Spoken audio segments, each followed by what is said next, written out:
मित्रांनो, तुम्हाला माहिती आहे का, या जगात असा एक ग्रंथ आहे ज्याच्या नुसत्या स्पर्शाने सुद्धा नशीब बदलतं. ज्या ग्रंथाच्या पारायणाने असाध्य असे कॅन्सर सारखे रोग सुद्धा डॉक्टरांचे अंदाज चुकवून बरे झाल्याची शेकडो उदाहरण आहेत. ज्या घरात हा ग्रंथ वाचला जातो तिथे गरिबी कधीच टिकू शकत नाही. आणि साक्षात दत्त महाराज त्या भक्ताच्या हाकेला ओ देतात. होय, मी बोलतोय हिंदू धर्मातील 5व्या वेदाची मान्यता असलेल्या परम पवित्र श्री गुरुचरित्र या ग्रंथाबद्दल.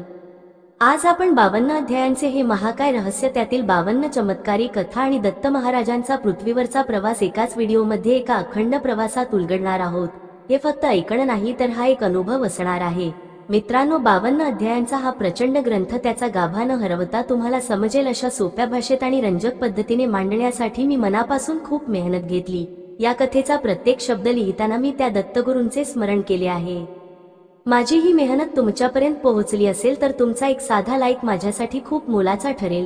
प्लीज या व्हिडिओला आत्ताच लाईक करा आणि हो, आपली उपस्थिती लावण्यासाठी कमेंटमध्ये मनापासून दिगंबरा दिगंबरा श्रीपाद वल्लभ दिगंबरा लिहायला विसरू नका. आणि अशाच अद्भुत पौराणिक कथांसाठी आपल्या चॅनलला सबस्क्राईब पण करून घ्या. तर चला काळाच्या मागे जाऊया आणि पाहूया ती पहिली घटना जिथे दत्त संप्रदायाची सुरुवात झाली. कथेची सुरुवात होते एका आक्रोशाने. एक असा भक्त ज्याचं नाव आहे नामधारक. पण नाव असूनही त्याला त्याचे जीवन व्यर्थ वाटते. का? कारण त्याच्या जीवनात फक्त दुःख, दारिद्र्य आणि अपमान आहे. गाणगापूर क्षेत्र, भीमा आणि अमरजा नद्यांचा पवित्र संगम. पण या संगमावर नामधारक मात्र रडत होता. त्याचे डोळे सुजले होते, घसा कोरडा पडला होता. तो आकाशाकडे बघून ओरडत होता, हे दत्तगुरु, तू दीननाथ आहेस ना? मग माझी हाक तुला का ऐकू येत नाही? लोक मला हिणवतात, माझे नशीब का फुटके आहे? जर तू आता भेटला नाहीस तर मी या नदीत जीव देईन. त्याची ती हाक काळजाला चिरणारी होती. आणि म्हणतात ना, जेव्हा भक्ताचा धीर सुटतो तेव्हाच देवाची धाव सुरू होते.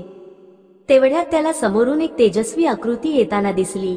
अंगावर भगवी वस्त्रे, कपाळावर भस्म, डोळ्यात सूर्यासारखे तेज पण चंद्रासारखी शीतलता. ते होते साक्षात सिद्धमुनी. नामधारक धावत गेला आणि त्यांच्या पायांवर कोसळला.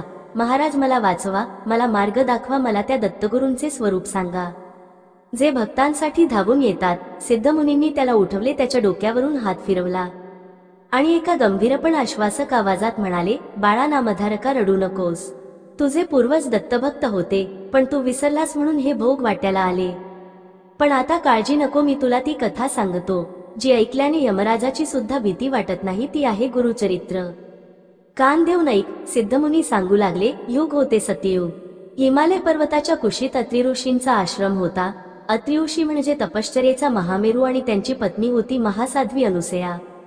अनुसयेचं पातिवृत्य इतकं प्रखर होतं की तिच्या पुण्याईनं स्वर्गाचं सिंहासन सुद्धा डगमगू लागलं होतं. इंद्राला भीती वाटली, पण खरी भीती वाटली ती 3 देवींना, माता लक्ष्मी, माता पार्वती आणि माता सरस्वती. नारद मुनींनी या तिन्ही लोकांच्याहून एकच बातमी पसरवली होती की सध्या त्रिभुवनात अनुसयेसारखी पतिव्रता दुसरी कोणी नाही. या ईर्षेपोटी तिन्ही देवींनी आपल्या पतींकडे हट्ट धरला. ब्रह्मा, विष्णू आणि महेश यांना पृथ्वीवर जावं लागलं. उद्देश एकच, अनुसयेत सत्वहरण करणे, तिचं पातिवृत्य भंग करणं. विचार करा, ज्यांच्या एका इशाऱ्यावर सृष्टी चालते ते ब्रह्मा, विष्णू आणि महेश आज एक परीक्षा घेण्यासाठी साधूच रूप घेऊन अत्रि ऋषींच्या आश्रमाबाहेर उभे होते. दुपारची वेळ. अत्रि ऋषी अनुष्ठानासाठी नदीवर गेले होते. आश्रमात अनुसया एकटीच होती. बाहेरून आवाज आला, भवती भिक्षाम देही. अनुसया बाहेर आली. दारात 3 तेजस्वी अतिथी. तिने नम्रपणे नमस्कार केला. ऋषीवर यावे, आसन ग्रहण करावे, मी आपल्या भोजनाची व्यवस्था करते. पण त्या 3 अतिथींनी एकमेकांकडे बघितलं. त्यांच्या चेहऱ्यावर एक गूढ स्मित होतं. त्यातील एका साधूनं म्हणजे विष्णूनं हात उंचावला आणि म्हणाला, माते, आमची एक अट आहे. आम्ही तुझं अन्न ग्रहण करू, पण एका अटीवर. अनुसया म्हणाली, आज्ञा करावी. साधू म्हणाला, आम्हाला भूक लागली आहे, पण आम्ही अशा स्त्रीच्या हाताचं जेवण घेणार नाही जिनं वस्त्र परिधान केलं आहे. तुला विवस्त्र होऊन अंगावरचे सर्व कपडे काढून आम्हाला अन्न वाढावं लागेल, हीच आमची निर्वाण भिक्षा आहे. जर हे शक्य नसेल तर आम्ही इथून उपाशी जाऊ. क्षणभर सन्नाटा पसरला. आभाळ कोसळावं तसे शब्द होते.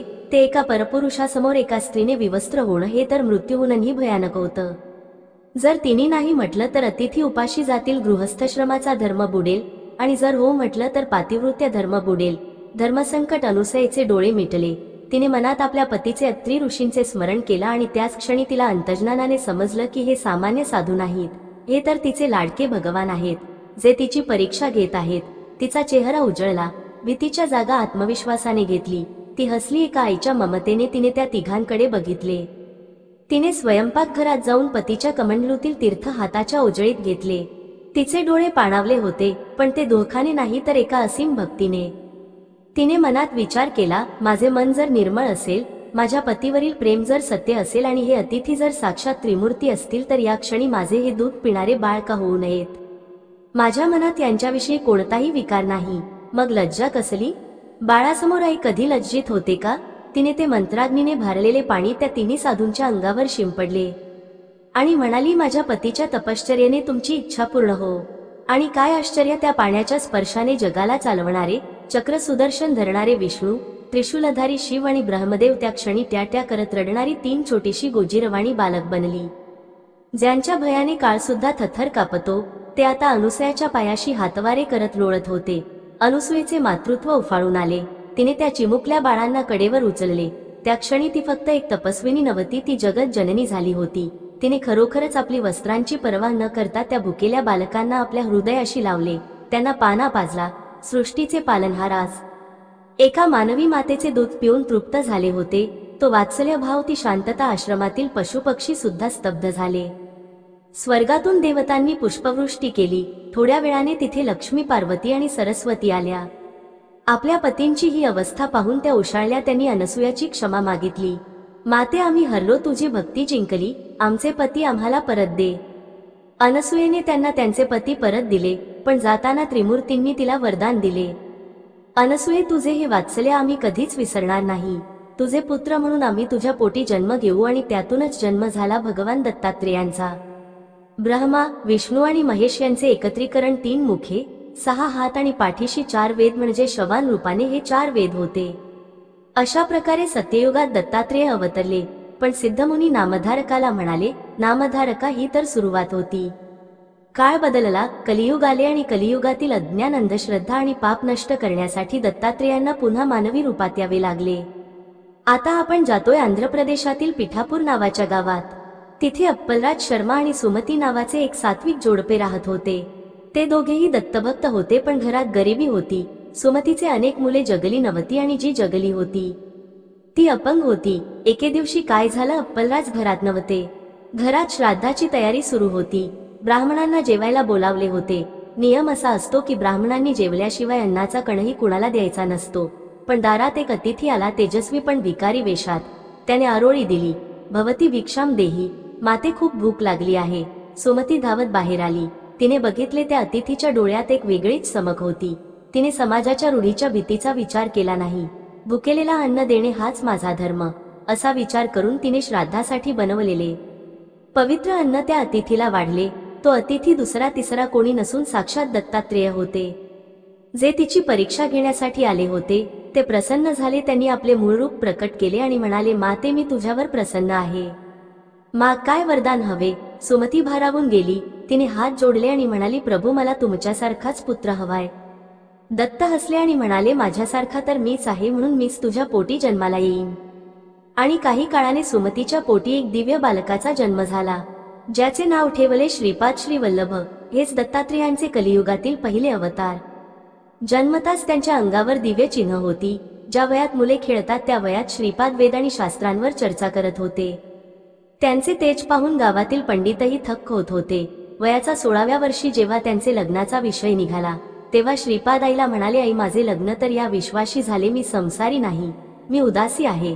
मला आता माझे कार्य करण्यासाठी उत्तरेकडे जायचे. आई रडू लागली. बाळा, तू गेलास तर आमचा आधार कोण? तुझे हे 2 मोठे भाऊ तर आंधळे आणि पांगळे आहेत. आम्ही म्हातारे झालो आहोत. तेव्हा श्रीपाद श्रीवल्लभांनी एक चमत्कार केला.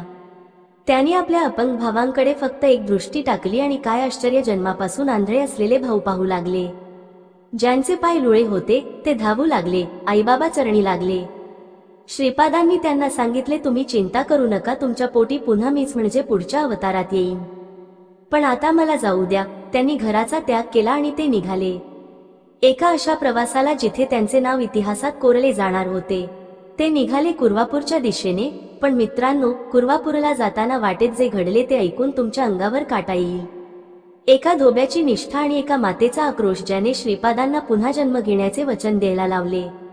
कोण होती ती माता आणि श्रीपाद श्री वल्लभांनी पाण्यावर चालण्याचा चमत्कार कसा केला, हे सर्व आपण पाहणार आहोत. पुढच्या भागात पुढचा भाग अत्यंत महत्त्वाचा आहे, कारण त्यात साक्षात श्रीपाद श्रीवल्लभ जलसमाधी घेणार आहेत आणि त्यातूनच पुढे नृशिव सरस्वतींचा जन्म कसा होणार आहे हे उलगडणार आहे. हा व्हिडिओ इथेच संपत नाही. ही कथा आता एका अशा वळणावर आली आहे जिथे भक्तीचा खरा कस लागणार आहे. पिठापूरचा निरोप घेऊन श्रीपाद श्रीवल्लभ निघाले ते थेट एका ध्येयाने. त्यांचा प्रवास सुरू झाला. तो उत्तरेकडे, पण त्यांचे पाय त्यांना ओढत होते. ते कृष्णा नदीच्या कुशीत वसलेल्या एका पवित्र बेटाकडे. कुरवपूर हे ठिकाण म्हणजे जणू निसर्गाचा चमत्कारच. चारही बाजूंनी कृष्णा नदीचे वाहणारे पात्र आणि मध्यभागी असलेले हे बेट. श्रीपाद श्री वल्लभांनी आपली कर्मभूमी म्हणून याच जागेची निवड केली आणि इथेच त्यांच्या दिव्य लीलांना खऱ्या अर्थाने सुरुवात झाली. या बेटावर एक धोबी म्हणजे परीत राहायचा. त्याचे नाव होते रजक. हा रजक अत्यंत साधा माणूस. सकाळपासून संध्याकाळपर्यंत नदीच्या काठावर कपडे धुणे हेच त्याचे काम. पण जेव्हापासून श्रीपाद कुरवपूरला आले तेव्हापासून रजक आपले काम सोडून तासनतास लांबूनच श्रीपादांकडे बघत असे. त्याला वेद येत नव्हते, मंत्र येत नव्हते, पण त्याच्या मनात एकच भाव होता. हे कुणीतरी सामान्य योगी नाहीत. रोज श्रीपाद नदीवर स्नानाला आले की रजक धावत जाऊन त्यांचे ओले कपडे धुवून देत असे, वाळवून देत असे आणि त्या बदल्यात त्याला काय मिळायचे? फक्त श्रीपादांचे एक स्मितहास्य. पण त्याच्यासाठी ते लाखाचे होते. एके दिवशी एक भयानक घटना घडली. रजक नेहमीप्रमाणे कपडे धुत होता. त्याचा छोटा मुलगा जेवणाचा डबा घेऊन काठावर आला होता. अचानक जंगलाच्या दिशेने एक प्रचंड डरकाळी फुटली. काही समजायच्या आत एक क्रूर वाघ झुडपातून बाहेर आला आणि त्याने त्या लहानग्या मुलावर झडप घातली. वाचवा वाचवा, मुलाची किंकाळी हवेत विरली. रजक धावत गेला, पण तोपर्यंत उशीर झाला होता. वाघाच्या तीक्ष्ण दातांनी मुलाचा गळा पकडला होता. रक्ताच्या चिळकांड्या उडाल्या आणि तो वाघ मुलाला घेऊन जंगलात पळाला नाही, तर तिथेच टाकून निघून गेला. कारण समोरून श्रीपाद श्रीवल्लभ शांतपणे चालत येत होते. रजक टाहो फोडत श्रीपादांच्या पायावर पडला. स्वामी, माझा वंश संपला, माझे बाळ गेले. श्रीपादांनी त्या रक्ताने माखलेल्या मुलाकडे बघितले. त्यांच्या चेहऱ्यावर ना भीती होती ना दुःख होती, ती फक्त एक अधिकारवाणी. त्यांनी आपल्या कमंडलूतील पाणी त्या मुलावर शिंपडले आणि एकच शब्द उच्चारला, उत्तम, म्हणजे उठ. आणि काय चमत्कार! ज्या मुलाचे प्राण गेले होते, ज्यात शरीर वाघाने फाडलं होतं, तो मुलगा झोपेतून जागा झाल्यासारखा आळस देत उठून बसला. त्याच्या अंगावर जखमेचा एक ओरखडाही नव्हता. हे दृश्य पाहून रजक वेडापिसा झाला. तो नाचू लागला, माझे स्वामी देव आहेत, माझे स्वामी देव आहेत. पण श्रीपादांची लीला इथेच थांबली नाही. एकदा हाच रजक कपडे धुत असताना नदीतून एक राजा आपल्या लवाजमासह बोटीतून जात होता. राजाची ती शान, हत्ती, घोडे आणि दिमाग बघून रजकाच्या मनात एक क्षण मोह निर्माण झाला. त्याला वाटलं, आहा हा, काय हे सुख! मला पण असे सुख मिळेल का? श्रीपादांनी त्याचे मन ओळखले. त्यांनी त्याला जवळ बोलावले आणि विचारले, रजका, तुला राजा व्हायचे आहे ना? रजक लाजून खाली मान घालून उभा राहिला. श्रीपाद हसले आणि म्हणाले, तुझी इच्छा पूर्ण होईल, पण या जन्मात नाही, पुढच्या जन्मात तू राजा बनशील आणि मी तुला तिथेही भेटायला येईन. हाच रजक पुढे बिदरचा बादशाह म्हणून जन्माला आला. अशा अनेक लीला सुरू होत्या. पण कुरवपूरच्या मातीत घडलेली सर्वात मोठी घटना, जी दत्तात्रेयांचे दुसरे अवताराचे कारण बनणार होती, ती अजून घडायची होती. एका दुपारी जेव्हा सूर्य डोक्यावर आला होता आणि कृष्णा नदीचे पात्र तापले होते, तेव्हा नदीच्या काठावर एक स्त्री आपल्या मुलाला फरफटत ओढत आणत होती. तिचे नाव होते अंबिका. ती ब्राह्मण स्त्री होती, पण तिचे नशीब अतिशय कठोर होते. तिचा मुलगा जन्मतःच मतिमंद होता. त्याला साधे बोलताही येत नव्हते. बुद्धी तर नव्हतीच. वडील वारलेले, घरात खायला अन्नाचा कण नाही, आणि वरून समाजाचे टोमणे. लोक तिला म्हणायचे, तुझे पापच असे असणार, म्हणून असा वेडा मुलगा पोटी आला. याला जगवून काय फायदा? रोजचा अपमान सहन करून अंबिका थकली होती. तिने ठरवले होते आज जीवन संपवायचे. तिने आपल्या कमरेला पदर घट्ट बांधला आणि मुलाचा हात पकडून ती खोल पाण्यात उडी घेण्यासाठी पुढे सरसावली. पाण्याची खळखळ आणि अंबिकेचे हुंदके वातावरणात एक भयंकर उदासी होती. ती मुलाकडे बघून रडत होती, बाळा, या जगात आपल्याला जागा नाही रे. देवाने सुद्धा आपल्याकडे पाठ फिरवली आहे. चल, आपण त्याच्याकडेच जाऊया. त्या मतिमंद मुलाला काहीच कळत नव्हते. तो फक्त आईच्या रडणाऱ्या चेहऱ्याकडे बघून हसत होता. त्या निर्विकार हास्य बघून अंबिकेचा बांध फुटला. ती किंचाळली, देवा, का अशी शिक्षा दिलीस मला? मी काय पाप केले होते? तिने डोळे मिटले आणि पाण्यात उडी घेणार तेवढ्यात मागून एक गंभीर आणि धीरगंभीर आवाज आला, थांब माते, आत्महत्या हे महापाप आहे. अंबिका थबकली. तिने मागे वळून पाहिले. तिथे साक्षात श्रीपाद श्री वल्लभ उभे होते. त्यांच्या अंगातून येणाऱ्या तेजाने अंबिकेचे डोळे दिपले. ती जागीच गुडघ्यावर कोसळली. स्वामी, मला अडवू नका, मी जगू शकत नाही. माझा हा मुलगा हा समाजासाठी चेष्टा आणि माझ्यासाठी ओझे झाला आहे. मी मेल्यावर याचे काय होणार? त्यापेक्षा मी याला घेऊनच जाते. श्रीपाद तिच्या जवळ आले. त्यांची नजर करुणेने भरलेली होती. त्यांनी त्या मतिमंद मुलाच्या डोक्यावरून हात फिरवला.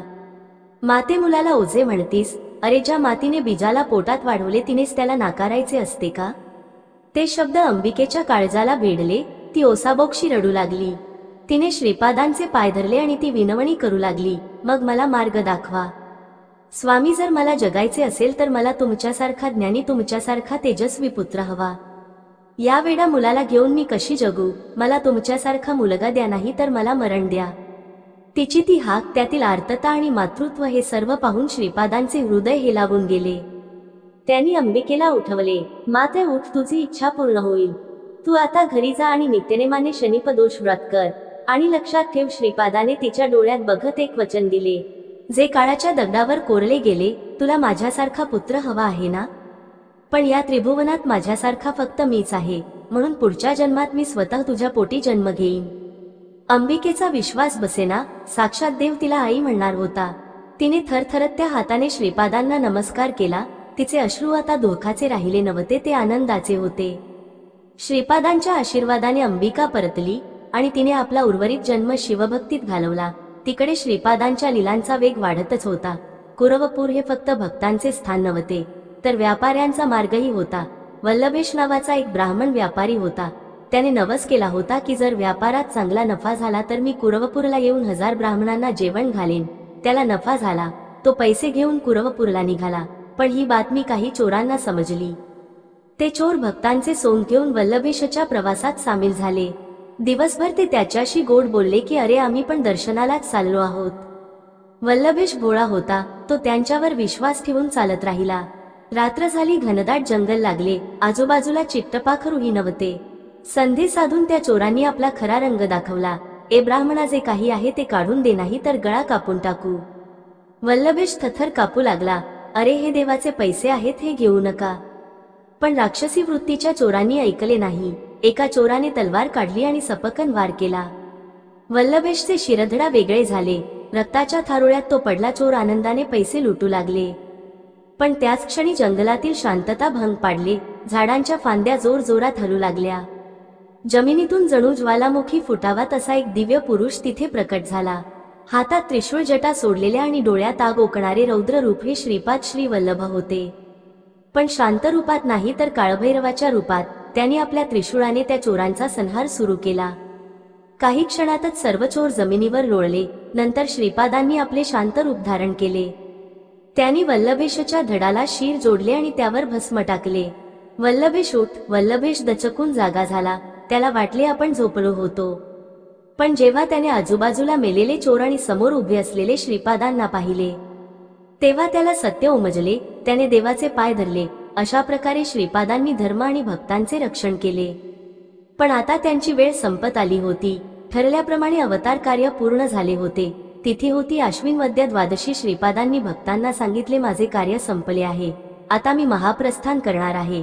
पण लक्षात ठेवा, मी जरी देहाने जात असलो तरी कुरवपूर हेच माझे स्थान असेल. जो कोणी इथे श्रद्धेने येईल त्याची इच्छा अपूर्ण राहणार नाही. हे सांगून श्रीपाद श्री वल्लभ कृष्णा नदीच्या प्रवाहात उतरले. हजारो भक्त काठावर उभे राहून दिगंबरा दिगंबराचा जयघोष करत होते. पाणी त्यांच्या गुडघ्यांपर्यंत आले, कमरेपर्यंत आले आणि बघता बघता श्रीपाद प्रवाहात लुप्त झाले. ना देह सापडला ना काही खूण, फक्त नदीचे शांत पात्र. भक्त रडू लागले. पण त्याच वेळी आकाशवाणी झाली, मी गेलो नाही, मी इथेच आहे. निर्गुण रूपात श्रीपादांची जलसमाधी झाली. एक युग संपले पण वचन अपूर्ण होते. अंबिका मातेला दिलेले वचन काळ सरला, वर्षे रुकली. आता आपण विदर्भातील कारंजा लाड या गावी जाणार आहोत. तिथे माधव आणि अंबा म्हणजेच अंबिकेचा पुनर्जन्म नावाचे एक सात्विक दाम्पत्य राहत होते. अंबा माता हीच ती पूर्वजन्मीची अंबिका. तिने 16 वर्षांचे व्रत केले होते आणि एके दिवशी तिला स्वप्न पडले. साक्षात दत्त महाराज तिच्या कुटीत येत आहेत आणि तो दिवस उजाडला. शुक्ल पक्षातील ती पवित्र तिथी होती. दुपारची वेळ अंबा मातेच्या पोटी एका तेजस्वी बालकाचा जन्म झाला. बाळाचे रूप असे होते की बघणाऱ्याचे डोळे दिपावे, पण जन्मताच एक आश्चर्य घडले. इतर बाळे जन्माला आल्यावर रडतात त्या करतात, पण हे बाळ रडले नाही. बाळाने आपले चिमुकले डोळे उघडले आणि स्पष्ट आवाजात उच्चार केला, ओम. त्यानंतर शांत, एकदम शांत घरात आनंदोत्सव साजरा झाला. बाळाचे नाव ठेवले नरहरी. हेच पुढे नृसिंह सरस्वती होणार. पण जसजसे दिवस जाऊ लागले तशी आई वडिलांची चिंता वाढू लागली. नरहरी आता वर्षाचा झाला, 2 वर्षांचा झाला, पण तो एकही शब्द बोलेना. इतर मुले आई बाबा बोलतात, पण नरहरी फक्त हसायचा आणि आकाशाकडे बघून बसायचा. गावात कुजबूज सुरू झाली. बाळ मुके आहे का? का बहिरे आहे? माधव आणि अंबा खूप काळजी करत. त्यांनी अनेक वैद्यांना बोलावले. एका वैद्याने तर कहरच केला. तो म्हणाला, बाळाला ऐकू येते की नाही हे तपासण्यासाठी आपण मोठी घंटा वाजवून बघू किंवा लोखंडाची सळई तापवून चटका देऊन बघू. आईच्या काळजात धस झाले. नको, माझ्या बाळाला त्रास नको. पण नरहरीने हे सर्व बघून फक्त एक गुड स्मित केले. तो का बोलत नव्हता? कारण त्याला संसाराच्या व्यर्थ गोष्टी बोलायच्याच नव्हत्या. त्याला फक्त वेद बोलायचे होते. पण ते कधी? आंबा माता रोज रडून देवाला प्रार्थना करायची, देवा, तू दिलेल्या वचनानुसार आलास, पण असा मुका का झालास? माझ्याशी एक शब्द तरी बोल. नरहरी आपल्या आईचे दुःख जाणत होते, पण ते योग्य वेळेची वाट बघत होते. ती वेळ होती मुंज, म्हणजे उपनयन संस्कार, आणि तो दिवस जवळ आला. वयाच्या 7व्या वर्षी नरहरीची मुंज ठरली. घरात तयारी सुरू झाली. मांडव पडला, भटजी आले, पण सर्वांच्या मनात एकच भीती होती की मुंज लागल्यावर बटूला गायत्री मंत्राचा उच्चार करावा लागतो आणि नंतर भिक्षा मागावी लागते. जर नरहरी बोललाच नाही तर मुंज कशी होणार? आई अंबा मुलाला नाहू घालताना त्याच्या कानात पुटपुटली, बाळा, आज तरी माझी लाज राख. आज तरी आई म्हणून एक हाक मार. नरहरीने आईकडे बघितले. त्यांच्या डोळ्यात एक वेगळीच चमक होती. जणू ते सांगत होते, आई थांब, आज मी असे काही बोलेन की हे जग थक्क होईल. काय घडणार होते मुंजीच्या वेळी? ज्या मुलाने 7 वर्षे तोंड उघडले नाही, तो खरोखरच बोलणार होता का? आणि जर बोलला तर असं काय सांगणार होता ज्यामुळे आई वडिलांच्या पायाखालची जमीन सरकणार होती? हा फक्त मौनभंग नव्हता, तर एका महायज्ञाची सुरुवात होती. मित्रांनो, ही कथा एका अशा वळणावर आली आहे जिथे एका 7 वर्षाच्या मुलाच्या मुखातून साक्षात 4 वेद प्रकट होणार आहेत.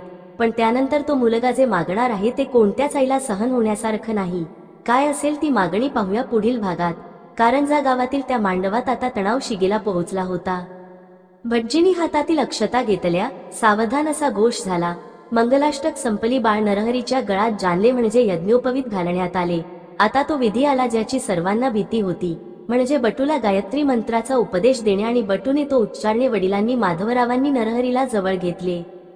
उपरणे कापड डोक्यावर घेऊन त्यांनी मुलाच्या कानात गायत्री मंत्राचा उच्चार केला. ओम भूर्भुव स्वाहा तत्सवितुर्वरेण्यम. मंडपात शांतता पसरली होती. सर्वांचे डोळे नरहरीच्या ओठांकडे लागले होते. हा मुलगा बोलेल का, की ही मुंजा अपूर्ण राहणार? आई अंबाचा श्वास रोखला गेला होता. आणि मग त्या 7 वर्षाच्या बालकाने आपले डोळे उघडले. त्याच्या ओठांची हालचाल झाली आणि जो आवाज बाहेर पडला तो एखादा लहान मुलाचा नव्हता, तर ढगांच्या गडगडाटासारखा गंभीर आणि स्पष्ट होता. ओम भूर्भुव स्वाहा. नरहरी बोलला. मंडपात एकच जल्लोष झाला. बाळ बोलले, बाळ बोलले. आई अंबाच्या डोळ्यातून आनंदाश्रुतच्या धारा लागल्या. तिने देवाला हात जोडले, पण हा आनंद फक्त काही क्षणांचाच होता. कारण पुढच्याच क्षणी जे घडले त्यांनी उपस्थित पंडितांच्या पायाखालची जमीन सरकली. नरहरी फक्त गायत्री मंत्र बोलून थांबला नाही. जसा गंगेचा प्रवाह अडवता येत नाही, तसा ज्ञानसागराचा प्रवाह त्याच्या मुखातून फुटला. त्या 7 वर्षाच्या बालकाने तिथे उभे राहून ऋग्वेदातील ऋचा म्हणायला सुरुवात केली. अग्निमळे पुरोहितम यज्ञस्य देवमृतजम. त्याचा उच्चार इतका शुद्ध, इतका स्पष्ट आणि वेगवान होता की तिथे बसलेले वृद्ध घनपाठी ब्राह्मण सुद्धा थक्क झाले. लोक बघतच राहिले. हा मुलगा तर जन्मापासून मुका होता, याला वेद कोणी शिकवले? नरहरीने एका सुरात ऋग्वेद, यजुर्वेद आणि सामवेदाचे मंत्र म्हणायला सुरुवात केली. जणू साक्षात सरस्वती त्याच्या जिभेवर नाचत होती. गावातील जे पंडित मघाशी चेष्टा करत होते ते आता नरहरीच्या पायावर डोके ठेवून होते. त्यांना समजले होते की हे सामान्य बालक नाही, हा साक्षात जगद्गुरू आहे. विधी पूर्ण झाला. आता वेळ होती मातृभिक्षा मागायची. परंपरेनुसार बटूने हातात झोळी घेऊन आईकडे जायचे आणि म्हणायचे, ओम भवती भिक्षाम देही, म्हणजे माते मला भिक्षा दे. नरहरी हातात झोळी घेऊन आईकडे गेला. अंबा माता सोन्याच्या ताटात लाडू, पेढे आणि गोडधोड घेऊन उभी होती. ती खूप खुश होती. तिचा मुलगा आता बोलत होता. तिला वाटले आता माझे बाळ माझ्या जवळ राहणार. संसारात रमणार नरहरी आई समोर उभा राहिला. त्याचे रूप आता बदलले होते. डोळ्यात एक वैराग्याची आग होती. त्याने झोळी पुढे केली आणि खणखणीत आवाजात म्हणाला, माते भिक्षा वाढ. आईने लाडू झोळीत टाकण्यासाठी हात पुढे केला, पण नरहरीने झोळी मागे घेतली नाही. आई, मला हे लाडू पेढे नको आहेत. आंबा गोंधळली, मग काय हवे तुला? बाळा, तू मागशील ते देईन मी. आज नरहरीने आईच्या डोळ्यात बघितले आणि तो एकच वाक्य बोलला ज्याने आईच्या काळजाचे तुकडे झाले. आई, मला संन्यास घेण्याची भिक्षा दे. मला हा संसार नको. मला या बंधनातून मुक्त कर. मला काशीला जाऊन तपश्चर्या करायची आहे. ताटातील लाडू जमिनीवर पडले. आंबा तिथे जागीच मटकन खाली बसली. काय म्हणालास? संन्यास? अरे वेड्या, तुझे वय काय? तू तर अजून 7 वर्षांचा आहेस. आता कुठे तुझे बोबडे बोल कानावर पडले आणि तू मला सोडून जाण्याची भाषा करतोयस. तिने मुलाला घट्ट मिठी मारली. बाळा, तुला माहीत आहे का मी तुझ्यासाठी किती नवस केले? 16 वर्ष मी अन्नाचा त्याग केला. अनवाणी चालले तेव्हा तू मला मिळालास आणि तू म्हणतोस मी जाऊ? मी तुला जाऊ देणार नाही. वडिलांनी पण समजावण्याचा प्रयत्न केला. अरे नरहरी, संन्यास हा वृद्धाप काळात घ्यायचा असतो. हे खेळण्याचे शिकण्याचे वय आहे. तू गृहस्थ आश्रम स्वीकार, आमचा वंश वाढव. नरहरीने आईला अलगद बाजूला केले. पण मायेने तो आता मुलगा म्हणून नाही तर गुरु म्हणून बोलत होता. तो म्हणाला, आई, ज्याला तू बाळ समजतेस तो या देहाचा धर्म आहे, पण आत्मा अमर आहे. तू म्हणतेस म्हातारपणी संन्यास घे, पण मृत्यू कधी येईल हे कोणाला माहीत आहे का? ज्या झाडाला फळ यायचे आहे ते कधीही येऊ शकते. आई रडत होती. तिचा आक्रोश थांबत नव्हता. बाळा, तुझे हे तत्वज्ञान मला समजत नाही रे. मला फक्त माझा मुलगा हवाय. जर तू निघून गेलास तर आमचे म्हातारपण कोण सांभाळेल? आम्ही कोणाच्या तोंडाकडे बघून जगायचे? आम्हाला अग्नी कोण देणार? आईचे हे दुःख पाहून नरहरीचे मन द्रवले, पण त्याचे ध्येय निश्चित होते. तो आईच्या जवळ गेला. तिच्या डोक्यावरून माईने हात फिरवला. आई, तुझा हा प्रश्न बरोबर आहे. मी जर गेलो तर तुमचा सांभाळ कोण करणार? यासाठी मी तुला एक वरदान देतो. त्याने आईच्या कपाळाला स्पर्श केला आणि म्हणाला, आई, माझ्यावर विश्वास ठेव. मी तुला वचन देतो, जोपर्यंत तुला आणखी 2 पुत्र होत नाहीत तोपर्यंत मी घर सोडणार नाही. तुला आणखी 2 मुले होतील जे तुमचा म्हातारपणी सांभाळ करतील, सेवा करतील आणि एक मुलगी सुद्धा होईल. आता तरी मला परवानगी देशील ना? आईने मुलाकडे पाहिले. तिला समजले की याला अडकून ठेवणे शक्य नाही. हा सूर्य आहे, त्याला घरात कोंडून ठेवता येणार नाही. तिने जड अंतःकरणाने होकार दिला. ठीक आहे बाळा, पण एक वचन दे. तू कुठेही असलास तरी जेव्हा मी तुला हाक मारेन तेव्हा तू मला दर्शन द्यायला येशील. नरहरीने हसून मान डोलावली. तथास्तु. काही काळानंतर आईला जुळी मुलं झाली. नरहरीने दिलेले वचन पूर्ण झाले. आता जाण्याची वेळ आली होती. वयाच्या अवघ्या 8व्या वर्षी नरहरीने आपल्या आई वडिलांच्या चरणांवर डोके ठेवले. घराचा उंबरठा ओलांडला आणि तो निघाला. सत्याच्या शोधात त्यांनी मागे वळून पाहिले नाही. त्यांचा प्रवास सुरू झाला. उत्तरेकडे, थेट काशीच्या दिशेने, म्हणजे वाराणसीच्या दिशेने. त्या काळात प्रवास सोपा नव्हता. घनदाट जंगले, हिंस्त्र प्राणी आणि चोर, दरोडेखोर. पण या बालयोगाच्या चेहऱ्यावरचे तेज बघून वाघ, सिंह सुद्धा रस्ता बदलत होते. ते काशीला पोहोचले. काशी विद्वानांची नगरी. तिथे अनेक दिग्गज पंडित होते जे स्वतःला वेदांचे जाणकार समजत होते. पण जेव्हा या छोट्या बालकाने मणिकर्णिका घाटावर बसून वेदांवर भाष्य करायला सुरुवात केली तेव्हा संपूर्ण काशी हादरली. कोण आहे हा मुलगा? वय 8 वर्ष आणि बुद्धी बृहस्पती सारखी. तिथे कृष्ण सरस्वती नावाचे एक महान वृद्ध संन्यासी होते.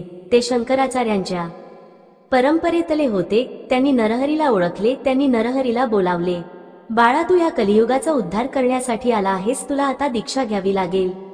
विधिवत दीक्षा झाली. नरहरीचे मुंडन करण्यात आले. भगवी वस्त्रे परिधान केली. हातात दंड आणि कमंडळू घेतले आणि कृष्ण सरस्वतींनी त्यांना नवीन नाव दिले, श्री नृसिंह सरस्वती, म्हणजेच नरहरी.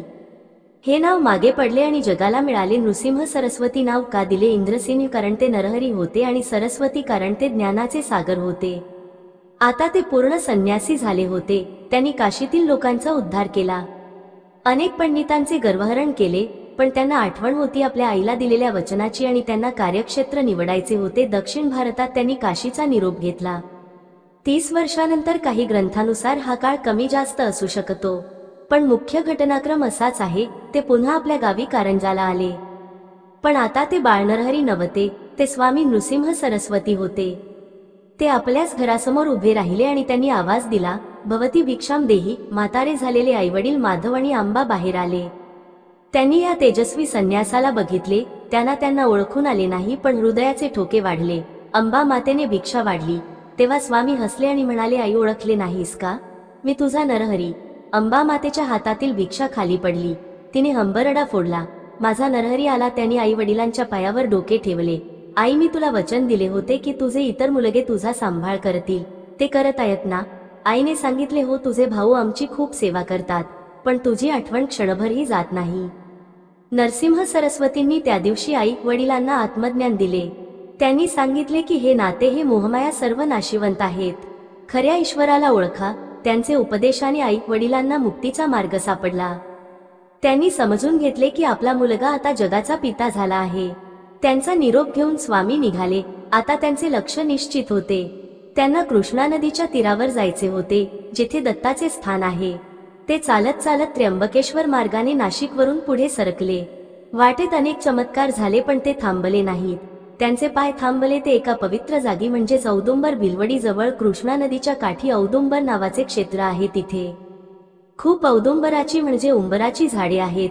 दत्ताला औदुंबर प्रिय असल्यामुळे त्यांनी तिथे मुक्काम केला. तिथे त्यांनी पहिले चातुर्मास म्हणजे 4 महिन्यांचे व्रत केले. पण औदुंबरला राहून त्यांना काही भक्तांचे कल्याण करायचे होते आणि तिथेच घडणार होता एक अद्भुत चमत्कार, जो आजही लोक विसरलेले नाहीत. तो चमत्कार काय होता? एकदा स्वामी नदीकाठी बसले होते. समोरून एक ब्राह्मण येत होता, जो वेद म्हणत होता, पण त्याचे उच्चार चुकीचे होते. स्वामींनी त्याला थांबवले नाही, पण त्याच वेळी तिथे एक शूद्र म्हणजेच अशिक्षित माणूस आला. स्वामींच्या मनात आले की या गर्विष्ठ ब्राह्मणांना धडा शिकवला पाहिजे की भक्ती महत्वाची आहे, नुसते पोपटपंची नाही. आणि तिथेच त्यांनी पुढच्या प्रवासाची दिशा ठरवली. औदुंबर सोडून ते पुढे निघाले. नृसिंहवाडी म्हणजेच नरसोबाची वाडी, या ठिकाणी नृसिंहवाडीला त्यांनी 12 वर्ष तपश्चर्या केली. तिथे त्यांच्या पादुका आजही आहेत, पण खरा इतिहास घडायचा होता तो गांगणापुरात. गांगणापूर जिथे भीमा आणि अमरजा नद्यांचा संगम होतो.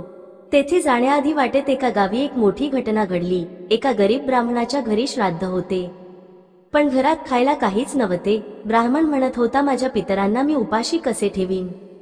तेव्हा स्वामी तिथे भिक्षा मागायला गेले. ब्राह्मणाने सांगितले, महाराज, घरात फक्त भाजीच्या पानांचे देठ उरले आहेत, बाकी काही नाही. स्वामी म्हणाले, तेच देते अमृत आहे. ब्राह्मणाने ते वाळलेले देठ स्वामींना शिजवून दिले. स्वामींनी ते आनंदाने खाल्ले आणि आशीर्वाद दिला, तुझ्या घरी आज अक्षय पात्र येईल. आणि खरोखरच त्या दिवशी त्या ब्राह्मणाच्या घरी शेकडो लोक जेवले तरी अन्न संपले नाही. अशा लीला करत करत स्वामी गाणगापूरच्या सीमारेषेवर येऊन पोहोचले. गाणगापूर हे त्या काळी एका मुस्लिम बादशहाच्या राज्यात होते. तिथे हिंदू धर्मावर संकटे येत होती, लोकांमध्ये भीती होती आणि तिथेच एका महापुरुषाची गरज होती. स्वामी जेव्हा गाणगापुरात प्रवेश करत होते, तेव्हा त्यांना एक दृश्य दिसले. एका श्रीमंत सावकाराची म्हैस रस्त्यावरून चालली होती. ती म्हैस खूप वयस्कर आणि वांज म्हणजे दूध न देणारी होती. पण स्वामींनी त्या म्हशीकडे बघून शिष्यांना सांगितले, जा त्या म्हशीचे दूध काढून आणा, मला तहान लागलीये. शिष्य घाबरले, महाराज, ती म्हैस वांज आहे, तिला कधीच दूध आले नाही आणि तिचा मालक खूप कडक आहे, तो आपल्याला मारेल. स्वामी हसले, घेऊ नका, जा आणि तिची धार काढा. दत्ताच्या दरबारात काहीच अशक्य नाही. शिष्य थरथरत त्या हाताने त्या म्हशीजवळ गेले आणि इथेच होणार होता गाणगापुरातील पहिला आणि सर्वात मोठा चमत्कार, जो बघून तिथला राजा सुद्धा स्वामींच्या पायाशी येणार होता. मित्रांनो, विचार करा, एका वाहंज म्हशीने दूध दिले तर काय होईल? आणि तेही बादशहाच्या राज्यात. या एका घटनेने संपूर्ण गाणगापूर हादरून जाणार होते आणि याच घटनेमुळे गर्विष्ठ पंडितांची मस्ती उतरणार होती. पुढील भागात आपण पाहणार आहोत गाणगापुरातील महान चमत्कार आणि बांज म्हशीची कथा. शिष्यांचे हात थरथरत होते. समोर एक महाकाय म्हातारी आणि राकट म्हैस उभी होती. तिचा मालक एक तुसडा ब्राह्मण तिथेच उभा होता आणि कुत्सितपणे हसत होता. तो म्हणाला, अरे वेड्यानो, तुमचे महाराज नक्कीच भांग पिऊन आले आहेत वाटतं. अरे, ही म्हैस वांज आहे. हिने जन्मात कधी वासराला जन्म दिला नाही, तर दूध कुठून देणार? कामाची चेष्टा करताय, जा निघा इथून. पण शिष्यांना गुरु आज्ञा मोडता येत नव्हती. घाबरत घाबरत एका शिष्याने हातात एक मोठे भांडे घेतले आणि तो त्या म्हशीच्या खाली बसला. आजूबाजूला लोकांची गर्दी जमली होती. सर्वजण गंमत बघत होते. बघूया आता हे साधू काय करतात ते. शिष्याने म्हशीच्या सडाला हात लावला आणि मनात श्रीगुरूंचे स्मरण केले. दिगंबरा दिगंबरा, श्रीपाद वल्लभ दिगंबरा. आणि पुढच्याच क्षणी तिथे उपस्थित असलेल्या लोकांचे डोळे विस्वारले. श्वासाचा आवाजही बंद झाला. जी म्हैस वांझ होती तिच्या सडातून दुधाचा प्रवाह सुरू झाला की जणू गंगाच अवतरली आहे. धड धड धड भांड्यात दूध पडण्याचा आवाज स्पष्ट ऐकू येत होता. बघता बघता ते छोटे भांडे भरून वाहू लागले. शिष्याने दुसरे भांडे मागवले, तेही भरले. मालक तर पुतळा झाल्यासारखा उभा राहिला. त्याला आपल्या डोळ्यांवर विश्वास बसेना. जी म्हैस त्याला ओझे वाटत होती ती आज कामधेनू झाली होती. शिष्य ते दूध घेऊन धावत स्वामींकडे गेले. स्वामींनी ते दूध प्राशन केले आणि समाधानाने हसले. ही बातमी वणव्यासारखी संपूर्ण गाणगापुरात आणि आसपासच्या गावात पसरली. कोणीतरी महान अवतारी पुरुष आला आहे ज्याने वांझ म्हशीकडून दूध काढलंय. पण जिथे प्रकाश असतो तिथे सावलीही असतेच. गाणगापूरच्या जवळच कुमसी नावाचे एक गाव होतं. तिथे त्रिविक्रम भारती नावाचे एक मोठे संन्यासी राहत होते. ते स्वतःला नृसिंहदेवाचे मोठे उपासक मानत होते. त्यांनी खूप तपश्चर्या केली होती, पण त्या तपश्चर्येचा त्यांना अहंकार झाला होता. त्यांनी जेव्हा ऐकले की कोणीतरी नृसिंह सरस्वती नावाचा संन्यासी आला आहे आणि लोक त्याला देव मानतात, तेव्हा त्यांचा अहंकार दुखावला. ते आपल्या शिष्यांना म्हणाले, अरे कलियुगात देव पृथ्वीवर कसा येईल? हे सगळे ढोंग आहे. मी एवढी वर्ष तप केलं, मला देव भेटला नाही आणि हा कालचा आलेला संन्यासी देव कसा झाला? मी याची परीक्षा घेणार. एक दिवस श्री गुरु नरसिंह सरस्वती पालखीत बसून कुमसी गावातून चालले होते. गावकऱ्यांची गर्दी जयघोष करत होती. त्रिविक्रम भारती आपल्या मठात बसून हे बघत होते. त्यांनी मनातल्या मनात निंदा केली, हा कसला संन्यासी? संन्यासी तर पायी चालतो, हा तर पालखीत बसून राजासारखा फिरतोय. हे तर पाखंड आहे. हे त्यांचे विचार मनात येताच पालखीत बसलेल्या स्वामींनी ते जाणले. त्यांनी पालखी थांबवली. स्वामींनी लांबूनच त्रिविक्रम भारतींकडे बघितले आणि मनात संवाद साधला. त्रिविक्रमा, तू नृसिंहाची उपासना करतोस ना? मग बघ, तुला ज्याचे दर्शन हवे आहे ते हेच आहे का? आणि त्याच क्षणी त्रिविक्रम भारतींना पालखीत बसलेले स्वामी नृसिंह सरस्वती दिसले नाहीत. तिथे त्यांना दिसले साक्षात भगवान नृसिंह. तेच भयानक पण दिव्य रूप. सिंहमुख, तीक्ष्ण नखे, डोळ्यात आग आणि गळ्यात वनमाला. तोच अवतार ज्याची त्रिविक्रम आयुष्यभर पूजा करत होते. त्रिविक्रम भारतींचा थरकाप उडाला. त्यांच्या हातातून जपमाळ खाली पडली. त्यांचा अहंकार एका क्षणात गळून पडला. ते धावत सुटले आणि भर रस्त्यात पालखी समोर साष्टांग दंडवत घातला. प्रभू, मला क्षमा करा. मी तुम्हाला ओळखले नाही. काजव्याने सूर्याला नाव ठेवावे तसा मी मूर्ख ठरलो. तुम्ही ढोंगी नाही, तुम्हीच साक्षात ब्रह्मदेव आहात. स्वामींनी स्मितहास्य केले आणि त्यांना उठवले. त्रिविक्रमा, अहंकार हा ज्ञानाचा शत्रू आहे. तो सोडलास तरच ईश्वर मिळेल. या घटनेनंतर तर त्रिविक्रम भारती स्वामींचे परम भक्त बनले. पण गाणगापुरातील खरी परीक्षा अजून बाकी होती. त्या काळात देशात 2 ब्राह्मण खूप प्रसिद्ध झाले होते. ते अत्यंत विद्वान होते, पण तितकेच गर्विष्ठ होते. त्यांना 4 वेद, उपनिषद आणि तर्कशास्त्र तोंडपाठ होते.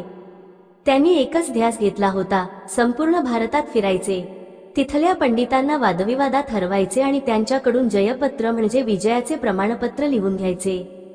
ज्याने जयपत्र दिले नाही त्याचा ते छळ करत त्यांनी अनेक विद्वानांना हरवले होते. आता ते गाणगापुरात आले होते. त्यांनी ऐकले की इथे एक संन्यासी आहे ज्याला खूप मानतात. ते थेट संगमावर श्रीगुरूंच्या मठात आले. स्वामी शांतपणे शिष्यांशी बोलत होते. हे दोघे पंडित इथे आले आणि मोठ्या आवाजात ओरडले, संन्यासी, आम्ही ऐकले आहे की तू स्वतःला खूप खूप ज्ञानी समजतो. चल आमच्याशी वेदांवर चर्चा कर. जर हारलास तर तुला हे गाव सोडून जावं लागेल. स्वामी शांत होते. ते नम्रपणे म्हणाले, पंडित हो, मी एक संन्यासी आहे. मला मानसन्मानाची काय गरज? आणि वादाने काय साध्य होणार? जिंकलात तरी अहंकार वाढेल आणि हारलात तरी द्वेष वाढेल. त्यापेक्षा ईश्वराची भक्ती करा. पण पंडितांना वाटलं. स्वामी घाबरले. ते जोरजोरात हसू लागले. बघितलेत घाबरला? अरे तुला वेद तरी येतात का? का फक्त लोकांच्या पायून होऊन घेतात? त्यांनी स्वामींचा अपमान सुरू केला. ते वेदांमधील कठीण प्रश्न विचारू लागले. स्वामींना समजले की हे सरळ मार्गाने समजणार नाहीत. यांच्या रोगावर एकच औषध आहे, म्हणजे चमत्कारिक अपमान. स्वामींनी आजूबाजूला नजर फिरवली. तिथे मठाच्या कोपऱ्यात एक माणूस उभा होता. तो जातीने मातंग म्हणजे त्या काळी शूद्र मानला जाणारा होता. त्याचे काही ग्रंथात नाव दिलेले नाही, पण तो अत्यंत गरीब आणि अशिक्षित होता. त्याला लिहिता वाचता येत नव्हते. संस्कृत तर दूरच गोष्ट, तो फक्त लांबून उभा राहून सेवा करत. स्वामींनी त्याला हाक मारली, बाळा इकडे ये. तो माणूस घाबरत घाबरत पुढे आला. अंगावर फाटके कपडे, हातात काठी. तो पंडितांच्या समोर उभा राहिला. पंडित नाक मुरडत म्हणाले, याला कशाला बोलावलंय? हा काय आमच्याशी वाद घालणार? स्वामी म्हणाले, नाही, मी तुमच्याशी वाद घालणार नाही. तुमच्या प्रश्नांची उत्तरे हा माझा भक्त देईल. पंडित पोट धरून हसू लागले. काय हा अडाणी माणूस, याला गायत्री मंत्र तरी येतो का? स्वामी तुम्ही चेष्टा करताय आमची. स्वामींचे डोळे आता गंभीर झाले. त्यांनी आपल्या हातातील भस्म त्याच्या कपाळावर लावले आणि त्याच्या डोक्यावर आपला वरदा हस्त ठेवला. स्वामींनी आज्ञा केली, बोल बाळा, या पंडितांना वेदांचा अर्थ सांग. ऋग्वेदापासून सुरू कर. आणि तिथे एक अघटित घडले. ज्या माणसाला स्वतःचे नाव लिहिता येत नव्हते त्याच्या शरीरातून एक वीज संचारली. त्याचे डोळे तेजस्वी झाले. त्याने मान ताठ केली आणि जो आवाज बाहेर पडला तो त्याचा नव्हता, तो साक्षात देववाणीचा होता. त्या मातंग व्यक्तीने घडाघडा शुद्ध संस्कृतमध्ये ऋग्वेदाच्या रुचा म्हणायला सुरुवात केली. अग्निमेळे पुरोहितम यज्ञस्य देव मृत्विजम. तो फक्त मंत्र म्हणत नव्हता, तर त्या मंत्रांचा असा अर्थ उलगडून सांगत होता जो त्या दोन गर्विष्ठ पंडितांनी आयुष्यात कधीच ऐकला नव्हता. त्याचा आवाज गंगेच्या प्रवाहासारखा निर्मळ आणि हिमालयासारखा खंबीर होता. वातावरणात एक पवित्र शांतता पसरली. झाडावरचे पक्षी सुद्धा शांत झाले. पंडितांचे हसणं विरून गेलं. त्यांचे चेहरे पांढरे पडले. त्यांना विश्वास बसेना की हे काय चालले आहे. ज्या वेदांचा अभ्यास करायला त्यांना 50 वर्षे लागली ते वेद हा माणूस पाण्याच्या प्रवाहासारखे कसे बोलतोय. त्या क्षणी त्या दोन पंडितांचा अहंकार असा तुटला जसा काचेचा महाल दगडाने फुटतो. त्यांना समजले की विद्या ही पुस्तकात नसते, ती गुरुकृपेत असते. ज्याच्या डोक्यावर सद्गुरूंचा हात आहे त्याला जगातील कोणतेच ज्ञान दुर्लभ नाही. त्या मातंग भक्ताच्या डोळ्यातून अश्रू वाहत होते. त्याला स्वतःला माहीत नव्हते तो काय बोलतोय, पण त्याला आतून एक परमानंद मिळत होता. त्याला आज समजले होते की देवाच्या दरबारात जातपात धर्म काहीच नसते, तिथे फक्त भाव असतो. पंडित धावत आले आणि त्यांनी स्वामींच्या पायावर लोळण घेतली. महाराज, आम्हाला क्षमा करा. आमचे डोळे उघडले, आम्ही फक्त पोपटपंची केली. पण खरा अर्थ आम्हाला आज समजला. आमचा अहंकार जळाला. स्वामींनी त्या मातंग भक्तावरील हात काढला आणि तो पुन्हा सामान्य झाला. त्याला काहीच आठवत नव्हते. स्वामी पंडितांना म्हणाले, विद्येचा उपयोग नम्रतेसाठी करायचा असतो, वादासाठी नाही. जा आणि यापुढे कोणाचाही अपमान करू नका. पंडितांनी आपले जयपत्र फाडून टाकले आणि ते स्वामींचे शिष्य झाले. या घटनेनंतर गाणगावपुरात स्वामींचा जय जयकार झाला. लोकांना खात्री पडली की हे दत्तात्रेय आहेत. पण स्वामींची लीला इथेच थांबणार नव्हती. आता एक अशी घटना घडणार होती जी मृत्यूला सुद्धा आव्हान देणार होती. गाणगावपुरात रोज शेकडो लोक येत. त्यात एक स्त्री आली होती. तिचे नाव काही कथांमध्ये गंगाबाई असे सांगितले जाते. ती अत्यंत दुःखी होती. ती ब्राह्मण सुवासिनी होती, पण तिचे नशीब फुटक्या कवडीसारखं होतं. लग्नाला अनेक वर्ष झाली पण तिला मूल होत नव्हते. सासरचे लोक तिला टोमणे मारत. शेवटी ती कंटाळून गाणगापुरात आली आणि स्वामींच्या चरणी सेवा करू लागली. ती रोज संगमावर आंघोळ करायची, ओल्या कपड्यांनी मठाला प्रदक्षिणा घालायची आणि स्वामींच्या दर्शनाला उभी राहायची. स्वामींनी तिच्याकडे बघितले आणि विचारले, माते, काय हवे तुला? ती रडत म्हणाली, स्वामी, मला पुत्र हवा आहे. लोक मला वांझ म्हणतात. माझी ओटी भरा. स्वामींनी हसून तिच्या हातात 2 फळे दिली. नारळ किंवा फळ, जा, तुझे कल्याण होईल.